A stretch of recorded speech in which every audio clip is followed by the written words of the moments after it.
नमस्कार साथियों, कैसे हैं आप सब लोग। उम्मीद करती हूँ आप एकदम स्वस्थ होंगे, मस्त होंगे और बेहतरीन तरीके से अपनी पढ़ाई कर रहे होंगे। चलिए आज का सेशन स्टार्ट करते हैं। सेशन स्टार्ट करने से पहले मैं आप लोगों के साथ डिस्कस करना चाहूंगी कि जो आज का सेशन है वो किन किन बच्चों के लिए बेनिफिशियल रहने वाला है। सबसे पहले अगर मैं बात करूं जो स्कूल गोइंग स्टूडेंट हैं और जो बेसिक्स ऑफ कंप्यूटर पढ़ रहे हैं तो उनके लिए भी आज का सेशन काफ़ी इंपॉर्टेंट है। अगर मैं बात करूं, अगर आप ईएमआरएस का एग्जाम दे रहे हैं, ईएमआरएस के एग्जाम में आपको एक आईसीटी वाला पोर्शन मेंशन करके दे रखा है जिसमें आपके शॉर्टकट कीज भी आती हैं। आईसीटी वाले पोर्शन में आपको बस इतना मेंशन करके दिया जाता है कि आईसीटी, बट उसमें टॉपिक मेंशन करके नहीं देते। टॉपिक मेंशन करके नहीं देते तो उसमें क्या आ जाता है कि बेसिक ऑफ कंप्यूटर आपको कंप्लीट पढ़ना है और बेसिक ऑफ कंप्यूटर में आपकी शॉर्टकट कीज आती हैं। नेक्स्ट अगर मैं बात करूं, आगामी आने वाला आपका जो हरियाणा पीजीटी का एग्जाम है उसमें भी आपको एक यूनिट मेंशन करके दे रखी बेसिक ऑफ कंप्यूटर, तो उसमें भी आपके यहाँ से क्वेश्चन पूछे जाने के पूरे पूरे चांसेस हैं। ऐसा कोई भी एग्जाम जहाँ पर बेसिक ऑफ कंप्यूटर मेंशन करके दिया जाता है उन सब एग्जाम्स के लिए आपका जो आज का ये सेशन है उन सब के लिए बेनिफिशियल है। तो चलिए स्टार्ट करते हैं। फर्स्ट अगर मैं बात करूँ, देखो सबसे पहले तो मैंने जो अपना लास्ट सेशन दिया था उसमें कंट्रोल शॉर्टकट कीज का फर्स्ट पार्ट था, यानी कि उसमें मैंने 13 अल्फाबेट्स आप लोगों के साथ डिस्कस करे थे। बाकी के जो बचे हुए हैं वो आज के सेशन में डिस्कस करने वाली हूँ। अब कंट्रोल शॉर्टकट कीज, हालांकि मैंने आप लोगों के साथ उस सेशन में डिस्कस किया था, जिस बच्चे ने वो सेशन नहीं देखा है एक बार वो भी देख लीजिएगा। आपके जो डाउट होते हैं ए से लेके फर्स्ट जो 13 अल्फाबेट है उनको लेकर वो आपके डाउट क्लियर हो जाएंगे, नहीं होते हैं तो कमेंट सेक्शन में कमेंट कीजिए। सबसे पहले तो मैं बात करूंगी आज के सेशन में डिस्कस कर रही हूँ कंट्रोल शॉर्टकट कीज के बारे में। अब देखो कीबोर्ड पर कीज काफी टाइप की होती है, स्पेशल कीज भी होती है, न्यूमेरिक कीज भी होती है, अल्फाबेटिकल कीज भी होती है और कंट्रोल कीज देखो अल्फाबेटिकल कीज नॉर्मली प्रेस करते हैं तो क्या होता है टाइप हो जाती है, बट अगर हम उसका किसी स्पेशल की के साथ यूज करते हैं तो उसका एक अलग ही यूज होता है और वही हमसे एग्जाम में पूछा जाता है। देखो ये कंट्रोल शॉर्टकट कीज है। अगर आप एन अल्फाबेट की का कंट्रोल के साथ यूज कर रहे हैं तो वो एक अलग ऑपरेशन परफॉर्म करती है। अगर आप नॉर्मली एन प्रेस कर रहे हैं तो वो आपका अलग ऑपरेशन परफॉर्म होता है। अगर आप नॉर्मली एन प्रेस करेंगे तो क्या होगा, एन टाइप हो जाएगा। बट अगर आप कंट्रोल प्लस एन करते हैं, अगर आप कंट्रोल प्लस एन करते हैं तो क्या होगा, आपका एक न्यू डॉक्यूमेंट आ जाएगा। क्या हो जाएगा, न्यू डॉक्यूमेंट आपका आ जाएगा। अगर आप कोई भी न्यू डॉक्यूमेंट ओपन करना चाहते हैं, न्यू डॉक्यूमेंट लेना चाहते हैं तो कंट्रोल प्लस एन कीजिए, आपका एक नया डॉक्यूमेंट ओपन हो जाएगा। नेक्स्ट अगर मैं बात करूं कंट्रोल प्लस ओ, तो ये है आपका ओपन के लिए। अगर आप किसी डॉक्यूमेंट को ओपन करना चाहते हैं तो आप प्रेस कीजिए कंट्रोल प्लस ओ। नेक्स्ट अगर मैं बात करती हूँ कंट्रोल प्लस पी, अगर आप कंट्रोल प्लस पी की बात करूं तो कंट्रोल प्लस पी का यूज होता है प्रिंट कमांड देने के लिए। किस लिए यूज होता है, प्रिंट कमांड देने के लिए।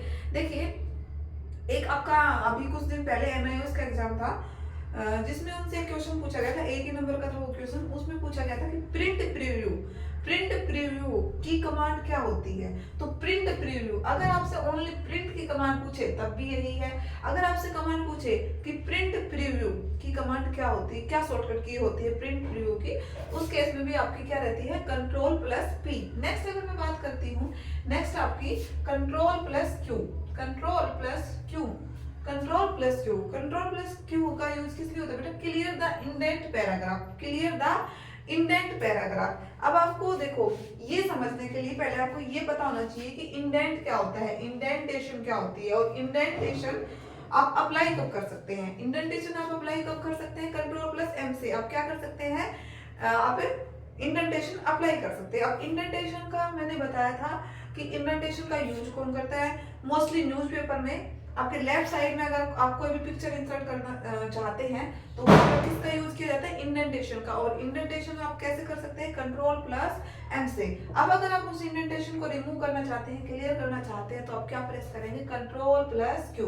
क्या करेंगे बेटा, कंट्रोल प्लस क्यू। नेक्स्ट अगर मैं बात करूं कंट्रोल प्लस आर का क्या मीनिंग होता है, align your content to right. आपका जो भी कंटेंट है वो कहाँ अलाइन हो जाएगा, राइट में, सेंटर में करेंगे। कंट्रोल प्लस ई करेंगे सेंटर में आ जाएगा, कंट्रोल प्लस एल करेंगे लेफ्ट में आ जाएगा और कंट्रोल प्लस आर करेंगे तो आपका राइट में आ जाएगा कंटेंट। नेक्स्ट अगर मैं बात करती हूँ कंट्रोल प्लस एस, नेक्स्ट अगर मैं बात कर रही हूँ तो वो है control plus S.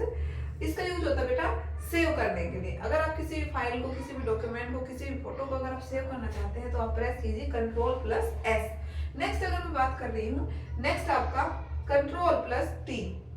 Control plus T, अब देखो ये समझना है हैंगिंग इंडेंट। ये समझना आपको अच्छे से कि हैंगिंग इंडेंट का मीनिंग क्या होता है। देखो हैंगिंग इंडेंट, इंडेंटेशन और हैंगिंग इंडेंट में डिफरेंस क्या है, आपको ये अच्छे से क्लियर कर लेना है। काफी चीजें ऐसी होती है जो मतलब काफी आपको इजी लगती है और काफी चीजें ऐसी होती है जो आपको काफी टफ लगती है। तो उनमें से एक है आपका हैंगिंग इंडेंट। देखो इसमें क्या होता है, हैंगिंग इंडेंट में पैराग्राफ की जो फर्स्ट लाइन होती है ना, उसको छोड़कर जो नीचे वाली लाइन है ना, वो राइट साइड में क्या हो जाएंगी बेटा, शिफ्ट हो जाएंगी, राइट साइड में शिफ्ट हो जाएंगी। हैंगिंग इंडेंट में क्या होता है कि जो पैराग्राफ है, मान लीजिए आप पैराग्राफ राइट कर रहे हैं यहाँ से लेकर यहाँ तक, पैराग्राफ राइट कर रहे हैं यहाँ से लेकर यहाँ तक। तो इसमें क्या होता है हैंगिंग इंडेंट में, फर्स्ट लाइन को छोड़कर बाकी की जो लाइन है ना, वो क्या होंगी बेटा आपकी राइट में शिफ्ट हो जाएंगी। किसमें शिफ्ट हो जाएंगी, राइट में शिफ्ट हो जाएंगी। देखो फर्स्ट लाइन आपकी कहाँ से स्टार्ट है, यहाँ से, और सेकंड लाइन यहाँ से, थर्ड लाइन यहाँ से, यानी कि आपकी फर्स्ट लाइन को छोड़कर बाकी की जो लाइंस होती हैं पैराग्राफ में, वो आपकी राइट में शिफ्ट होना स्टार्ट हो जाएंगी। किसमें, कंट्रोल प्लस टी से। किसमें, हैंगिंग इंडेंट में। किसमें, हैंगिंग इंडेंट में। देखो इंडेंटेशन, इंडेंट और आपका ये हैंगिंग इंडेंट आपकी तीन जगह यूज है। इन तीनों टर्म्स को आप अच्छे से क्लियर कीजिएगा ताकि आपका एग्जाम में कंफ्यूजन ना हो। Control plus M, control plus Q, control plus T. Control plus M आपका इंडेंटेशन के लिए, इंडेंटेशन अप्लाई करने के लिए। Control plus Q, clear the indentation. अगर आप इंडेंटेशन को क्लियर करना चाहते हैं, कंट्रोल प्लस क्यू। अगर मैं बात करूं हैंगिंग इंडेंट की, तो हैंगिंग इंडेंट होता है आपका कंट्रोल प्लस टी। हालांकि मेरा मानना ये है कि आप एम और क्यू को, एम और क्यू को याद रखिएगा, बाकी जो बचेगी आपको टी में आएगी। इंडेंटेशन से रिलेटेड होता ऐसा ही है, जब एक दो चीजों को लेकर कंफ्यूजन होता है तो उनमें से किसी एक को आपको लर्न करना होता है। एक लर्न करते ही आपका सेकंड अपने आप क्लियर हो जाता है। नेक्स्ट आपका कंट्रोल प्लस यू। नेक्स्ट क्या है आपका, control plus you. Control plus you क्या होता है बेटा, किस लिए यूज होता है आपका कंट्रोल प्लस यू, अंडरलाइन करने के लिए। बेटा अंडरलाइन करने के लिए। नेक्स्ट अगर मैं बात करती हूँ, कंट्रोल प्लस वी यूज होता है पेस्ट के लिए। कॉपी पेस्ट आपने सुना होगा, या कट कॉपी सुना होगा, कॉपी पेस्ट सुना होगा। कॉपी कीजिए कहीं पर, अगर आपको पेस्ट करना है उस कंटेंट को तो आप कीजिए कंट्रोल प्लस वी। क्या करेंगे बेटा, कंट्रोल प्लस वी। नेक्स्ट अगर मैं बात करूं, नेक्स्ट आपका कंट्रोल प्लस डब्ल्यू। नेक्स्ट क्या है बेटा आपका, कंट्रोल प्लस डब्ल्यू। तो इसमें क्या होता है, क्लोज द डॉक्यूमेंट। अगर आप अपने डॉक्यूमेंट को क्लोज करना चाहते हैं तो क्या प्रेस कर दीजिए कि आपका control plus W. Control plus W क्या होता है, close the document. Control plus x क्या होता है, कट कमांड के लिए। कट कमांड के लिए कट कॉपी कर सकते हैं या आप कॉपी पेस्ट कर सकते हैं। कट करेंगे तो जो कंटेंट आपने वहां से सिलेक्ट करके कॉपी किया, कहीं जाकर कट किया तो वहां से कट हो जाएगा। कॉपी में क्या होता है बेटा, वो वहां से कट नहीं होता, उसकी ओरिजिनल भी रहती है और उसकी एक कॉपी भी कहीं जाकर पेस्ट हो जाती है। कट में क्या होता है, वो आपका वहां से क्लियर हो जाता है बेटा। कंट्रोल प्लस वाई होता है रीडू के लिए। कंट्रोल प्लस वाई क्या होता है, रीडू के लिए। और कंट्रोल प्लस जेड क्या होता है, अनडू के लिए। अब देखो ये जो दो टर्म है मैंने लास्ट में समझाया आपको, control plus Y and control plus Z, यानी कि आपका रीडू और आपका अनडू। ये था आपका नॉर्मल क्वेश्चन, जो अगर मैं कहूँ कि मेरे थर्ड क्लास के बच्चों को भी इजीली इसका जवाब दे सकते हैं। बट क्वेश्चन कहाँ से बनता है, एग्जाम में ये नहीं पूछेगा आपसे कि कंट्रोल प्लस एक्स क्या होता है, कंट्रोल प्लस जेड क्या होता है, सॉरी कंट्रोल प्लस वाई क्या होता है, कंट्रोल प्लस जेड क्या होता है। ऐसे क्वेश्चन एग्जामिनर आजकल नहीं पूछता। एग्जामिनर पूछता क्या है कि आप बताइए किसी भी डॉक्यूमेंट में आप कितनी बार रीडू और अनडू कर सकते हैं, कितनी बार आप रीडू और अनडू की कमांड दे सकते हैं। आप ऑप्शन भी मैं आपको दे देती हूँ, आप कमेंट सेक्शन में कमेंट कीजिएगा, मैं आपको ऑप्शन दे देती हूँ। 50 times, first option 50 times, second option है आपका 99 टाइम्स, और थर्ड ऑप्शन आपका 100 टाइम्स, और लास्ट ऑप्शन में आपको दे रही हूँ बेटा none of the above. None of the above,